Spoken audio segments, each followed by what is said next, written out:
Assalamualaikum everyone. My name is Arsalan Farrukh and I teach math and physics. In this particular video, I will discuss a particular type of question that often comes in CAIE exams. We could be asked to first of all sketch a locus of certain points. Like in this case, it's like z minus 2 plus 3 iota is equal to 1. If I have to draw the locus of the points, I find center by equating the modulus to 0.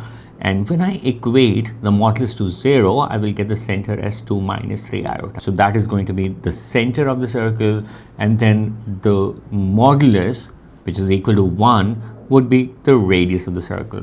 I will draw this circle and I will understand that this is the locus of all the points which satisfy this particular equation. That means if you draw any vector from origin to this circumference of the circle, it will be satisfying this particular equation. I could be asked to find out the greatest and the least value of modulus of z. So if I look at this particular situation, I know I can draw a z like this, I can draw a z like this. So these are the different z's that I can draw. And the longest z that I can draw is going to be the one that passes through the center and goes to the other side of the circle. And the smallest one would be on the opposite side of the circumference. So to find the greatest z, I will find out the length of this line segment, and to find out the smallest z, I will find out the length of this line segment. To do that, I'll first find out the distance from the origin to the center of the circle by using the Pythagoras theorem. It's coming out to be under root of 2 square plus negative 3 square. That simplifies to under root 30. And when I'll add the radius onto this length, I will get the largest value of the modulus of z. And when I subtract the radius from this value, I'll get the smallest value of the modulus of z. So that's how I can get the largest and the smallest value of z. Similarly, I could also be asked to find out the greatest and least value of the arguments of z. To find out the greatest and least value of the arguments of z, I'm going to have to consider two triangles. First of all, you will see that since you can draw so many z's over here, the one that lies over here is going to be the one with the smallest value of the argument, and the one that lies over here. So that means if you draw tangents from the origin to this circle, one of the tangents would represent the least value of argument and the other tangent would represent the largest possible value of the argument. To find these arguments, one is the minimum value of the argument and the other one is the maximum value of the argument.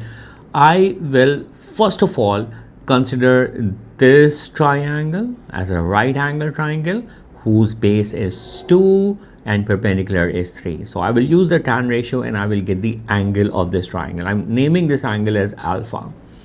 Then I will consider another triangle that is going to be one with the tangent and the radius and this particular length. This is still a right angle triangle. I know the radius, that is 1. I can find this length. In fact, I have already found out this length as under root 13. So considering under root 13 and the radius, I can find out the angle beta, which will be same on both sides. So if I found the angle alpha, and if I subtract beta onto that, I will get the least value of argument. And if I add beta onto that, I will get the largest possible value of the argument. So the argument z minimum is going to be alpha minus beta, and largest value of the argument is going to be alpha plus beta. So that's how I can get the range of values of modulus of z and also the range of values of the arguments of z. Let's have a look at another example. First of all, I had to draw a locus of points representing this particular equation. So I will equate this to 0.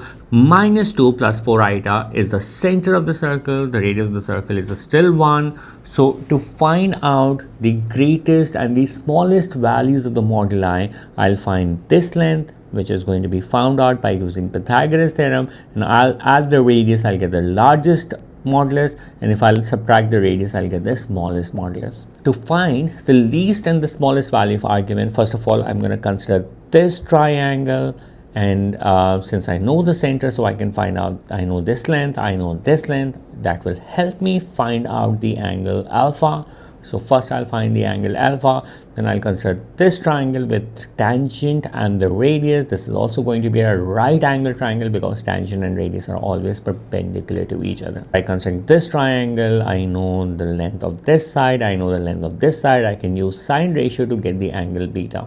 Pi by 2 plus alpha plus beta gives me the largest possible value of the argument, and pi by 2 plus alpha minus beta gives me the smallest possible value of the argument. So that's how I can find out the range of values of arguments as well, and the range of modulus as well. I hope you were able to understand this specific type of question which comes very frequently in exam.